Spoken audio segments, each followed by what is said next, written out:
Each dawn before the globe awoke and prior to the castle gates resounding with obligations, Queen Elizabeth adhered to a schedule so exact it resembled a ceremony. Concealed by serene grins and perfectly coiffed hair was a resolve hardened by years of anticipation, privacy and forfeiture.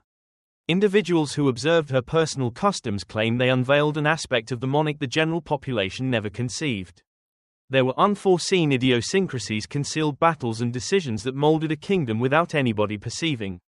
Therefore, what startling reality concerning her everyday existence has ultimately been revealed at this moment.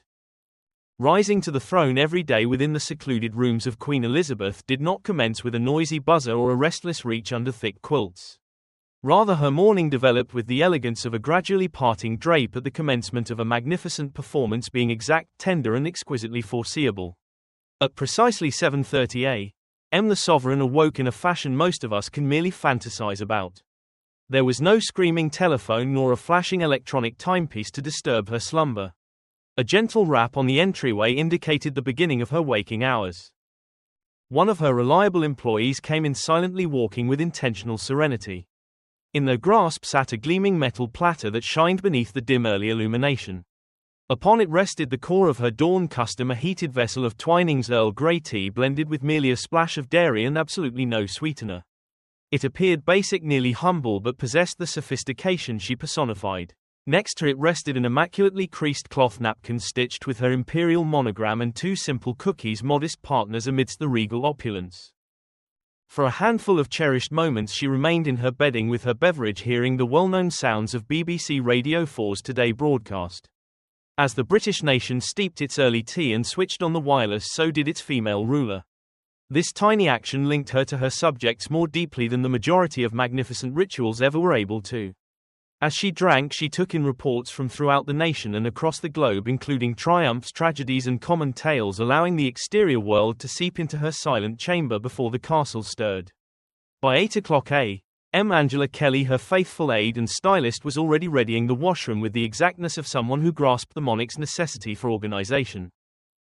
Her bath was not a lavish basin of opulence, but something calculated and customary. 7 inches of ideally heated liquid gauged with a vintage thermometer enclosed in timber was the standard. It served as a depiction of self-control rather than extravagance. At 8:30 a.m., attired in her selected garments and prepared for the day, she proceeded to her morning meal. Even here the reality of her character shined through clearly. There was no surface brimming with theatrical foods nor gold dishes bearing banquets. Instead, the monarch favored something numerous households around the globe would identify with.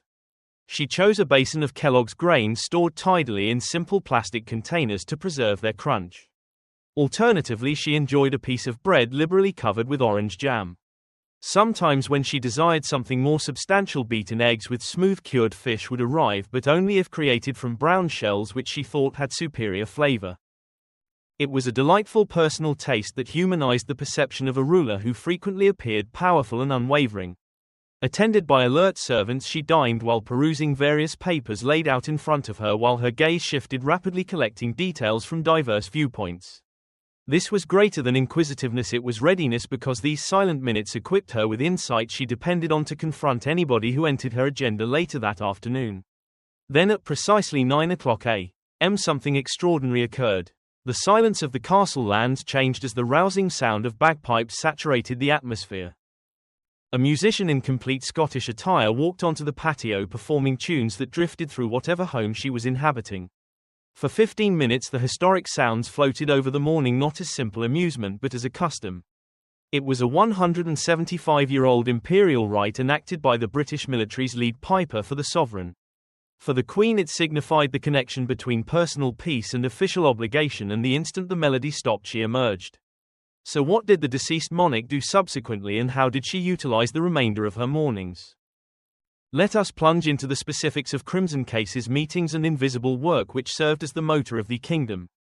The instant the gentle drone of the pipes faded away, the genuine enigma of Queen Elizabeth's realm started to emerge. This was not the refined visible existence folks viewed on screens. This was the secluded nucleus of her everyday routine, the silent soul of her authority. Here within her private living area, the room did not merely seem comfortable or regal, it changed nearly miraculously into a serene yet focused operations hub. It was in this chamber that the monarch bore the burden of a country with a degree of rigor few could ever rival. By precisely 9:30 a.m. she was already positioned at her table ready for the habit that had characterized almost every date of her rule. Before her rested the renowned crimson containers. To numerous individuals they might appear as stylish carrying cases, but to those who understood their actual intent they were emblems of governmental might. Enveloped in dark scarlet hide and secured with a latch that only the Queen managed, each case bore her unique imperial monogram as her sign of power. These containers were more than labor objects, they were persistent partners. They accompanied her through eras and years, showing up every single date without error. Only Christmas Day and Easter Sunday provided a break. Aside from those two exclusions, the cases arrived incessantly, and even during times of relaxation at 96 years of age the Queen still accepted them as if the country itself demanded, on putting its pulse in her grasp. Inside the containers was the vital force of the realm, including classified ministry papers, summaries from overseas administrations, news from throughout the Commonwealth, and records needing her autograph before turning into statute. Every morning she dedicated almost 3 hours to this strenuous and profoundly cerebral labor. It was not merely administrative tasks, and those who succeed us will declare the Britain of this era was as robust as any. It was the daily maintenance of a constitutional royalty. Her regimen commenced with a fast but exact briefing from her media liaison, who updated her on international incidents, emergencies, winds, political changes, and other worldwide trends. This initial digest honed her attention before she unsealed the containers themselves. Then arrived the actual toil, where some records necessitated profound contemplation and her private remarks, while others were educational, readying her for choices and dialogues later in the week. She scribbled annotations on dark absorbent paper which was swapped daily to stop anyone from decoding her script through indentation traces. It was a tiny yet potent prompt that even in basic matters safety was significant. Lord Robert Armstrong, who once acted as cabinet secretary, depicted her flawlessly when he stated she was a very expert woman. He convened with her daily, occasionally twice, and was consistently impressed by how centered she was and how acute her recollection stayed. He also noted how earnestly she regarded her position. Nothing concerning her employment was sloppy, hurried, or tokenistic. This was not boring habit, this was the silent motor behind the throne, a structure that depended on her comprehension, her mindfulness, and her capacity to remain unbiased even while effecting major choices through her wisdom. Around 11 o'clock a.m. she transitioned from perusing to greeting individuals. These audiences, as they were officially termed, occurred in a specific chamber and continued between 10 and 20 minutes apiece. Ambassadors from across the globe arrived to submit their papers, and high commissioners from Commonwealth nations brought news from their territories. Recently designated British envoys obtained support and direction before departing for foreign assignments. High-ranking army commanders updated her on tactics and safety. These gatherings were far from courteous chit-chat, they were tiny portals into worldwide governance. The monarch was required to track, recall, and reply with intellect and lucidity. If she possessed no public appointments in the forenoon, she shifted to mail. Every year roughly 60,000 missives arrived to her from common folks groups, non-profits, and bureaucrats. While her team managed the majority, she individually perused many and included her own kindness to the answers. It spanned the divide between the throne and the daily existences of the citizens she assisted. What renders this truly fascinating is the cognitive strength it demands. She bore restricted secrets, recalled hundreds of visages, monitored global incidents, and upheld total impartiality throughout. Within this silent daily cadence was a brain perpetually weighing obligation, past and mankind, transforming each day into a nuanced but potent exhibition of command. What occurs subsequently in her schedule, and what does she participate in after her morning habits? Let us discover the midday enigmas. When the timepiece silently slid into 1 o'clock p.m., the castle's tempo relaxed. It was as though the day hesitated to unveil a softer, nearly concealed aspect of the monarch, an afternoon interval where custom met contemplation. This was not merely the midday meal, it was a personal rite that fed both her physique and her intellect.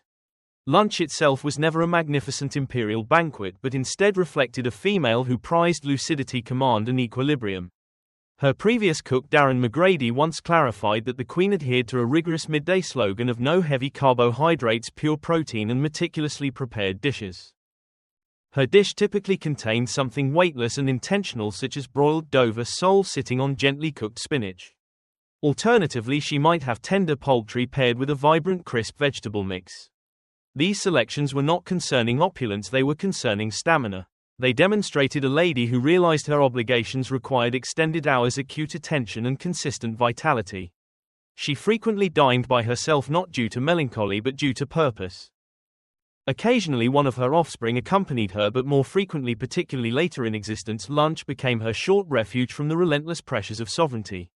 With Prince Philip passing much of his time at Wood Farm in Sandringham, the Queen discovered a peaceful cadence in eating alone. This seclusion was not alienation, it was tactics. These were the moments where she could suspire, contemplate, and reinvigorate before walking back into the cyclone of anticipations, pausing just beyond the entryway. When her agenda permitted, the monarch took a cherished portion of liberty after eating, which was a 30-minute stroll through the castle grounds. This was her refuge, fiercely guarded and profoundly adored, whether alone, joined by kin, or trailed devotedly by her favorite corgis. These walks were small uprisings against an excessively choreographed existence. The twisting trails, the flowering edges, and the rustling foliage, each component provided her a flavor of modesty that her imperial rank frequently refused. It was the environment's silent murmur recalling she was mortal before she was anything else. Then came a captivating tear to her afternoon, something numerous people found astonishing.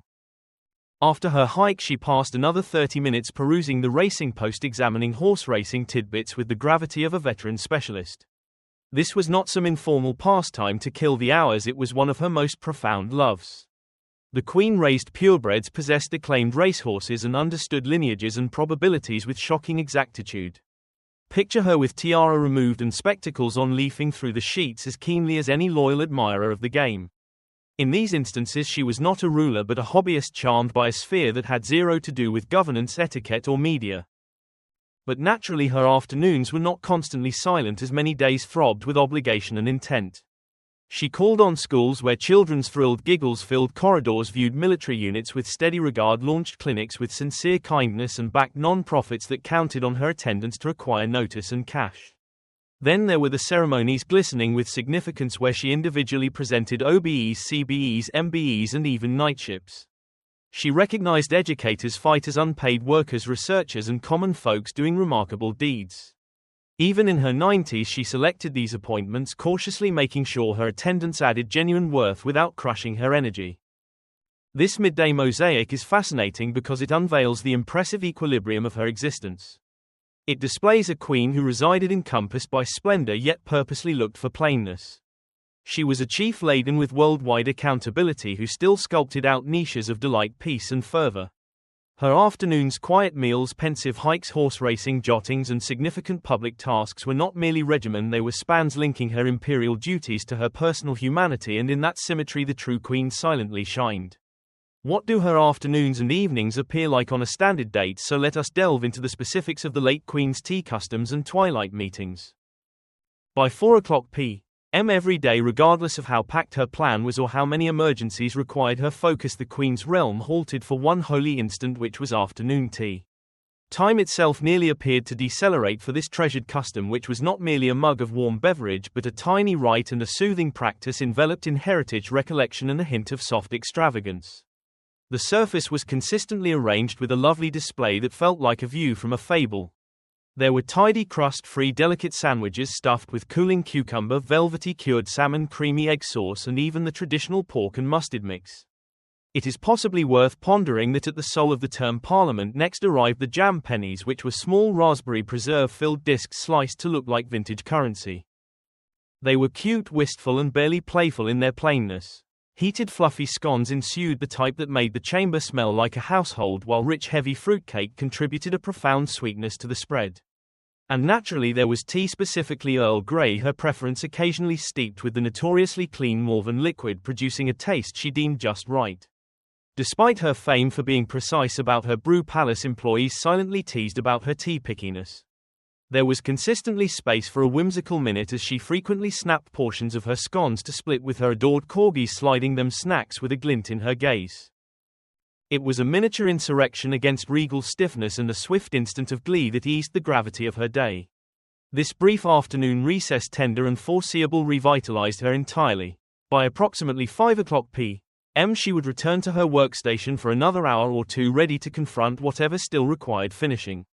This included unreturned missives, follow-up messages after meetings, arrangements for impending rites, or the well-known red cases stuffed with state records.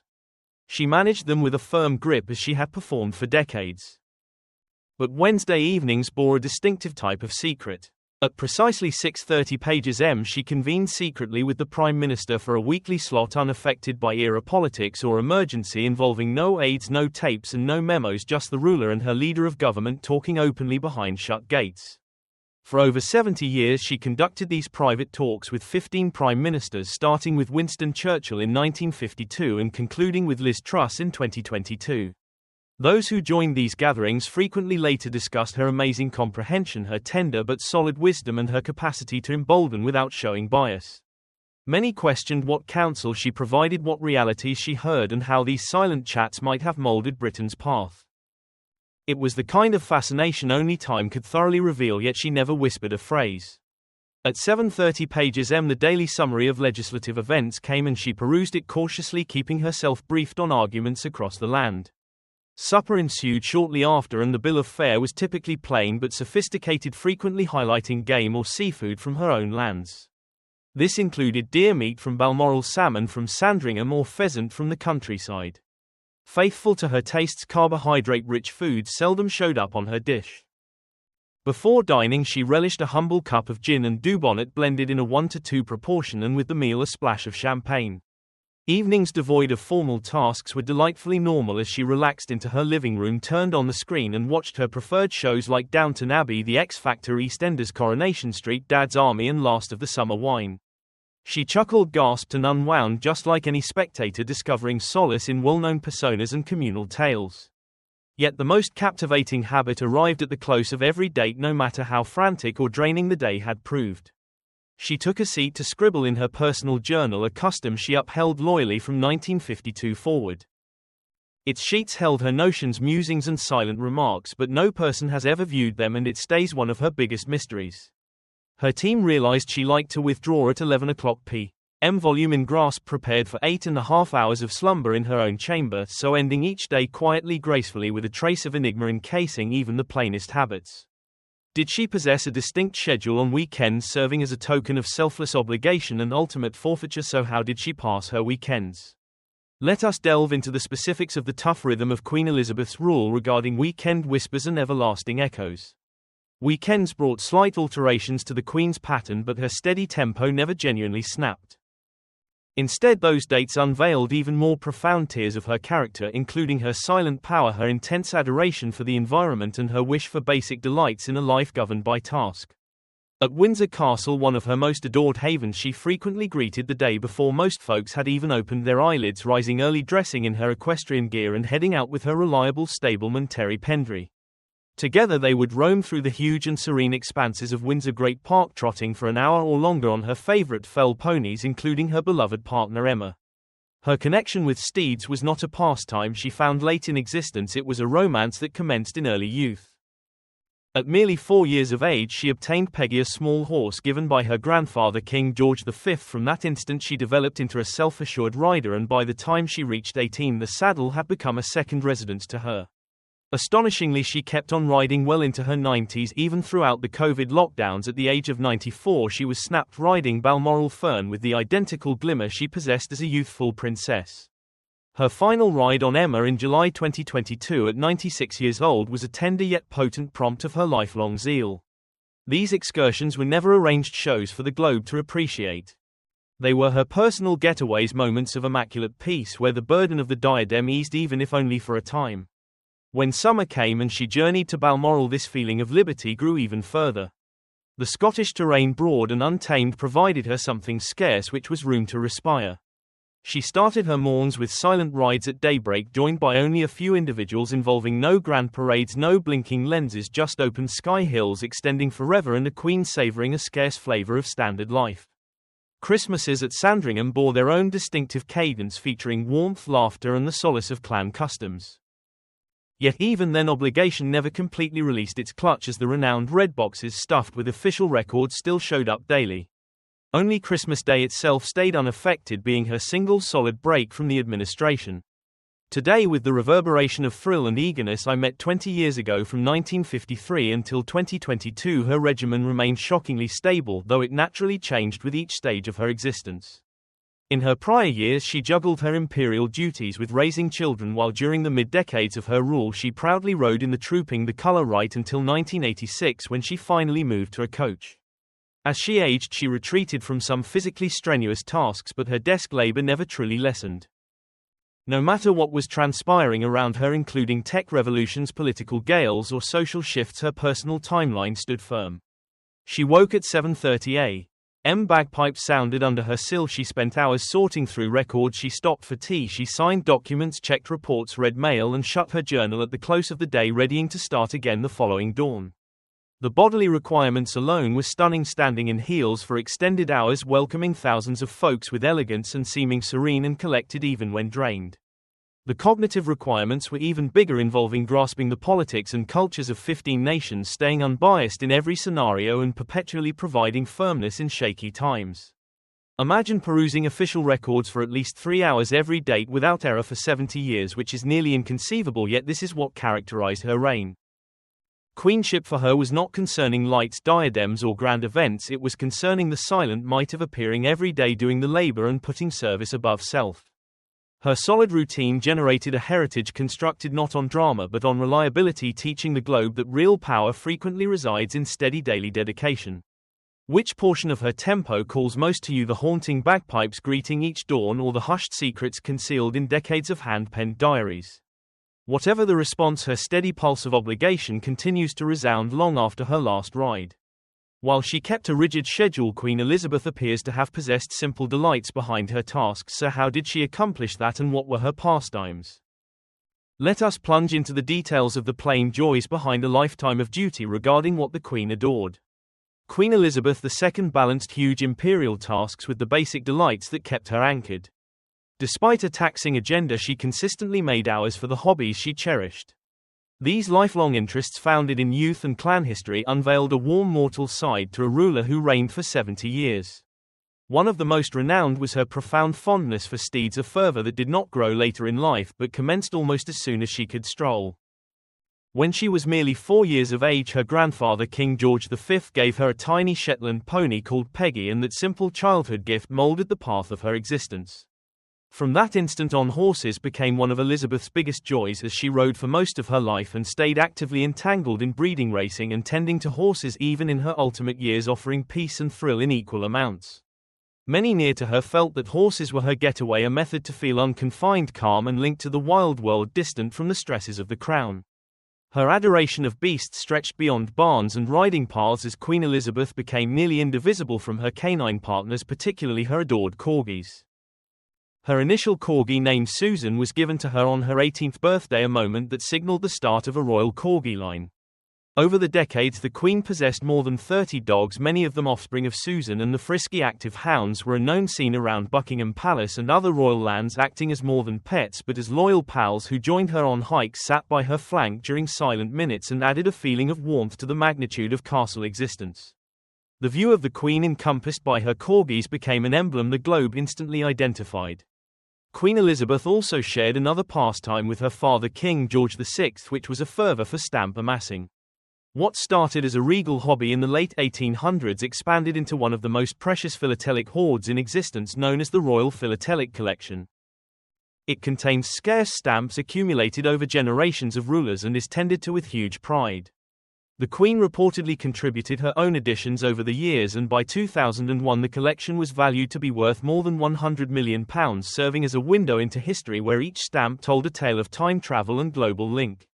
Her spare time was not restricted to indoor pursuits, as Queen Elizabeth loved the open air and found glee in nature throughout her existence. She especially liked long strolls in the pastoral areas where she could inhale the crisp air, appreciate the shifting seasons, and relish a feeling of peace rarely available within castle walls. Nature was her sanctuary, particularly during her visits to Balmoral Castle in Scotland, one of her most loved spots on earth. Balmoral was also home to one of the Queen's treasured customs, the yearly Gillies Ball, where each year while staying at the castle she threw this spirited Scottish dance event. Bringing together estate staff, locals and visitors for a night of tunes, reels and festivity, it was an evening filled with heritage, joy and community, acting as a reminder that even a monarch enjoyed dancing and laughter.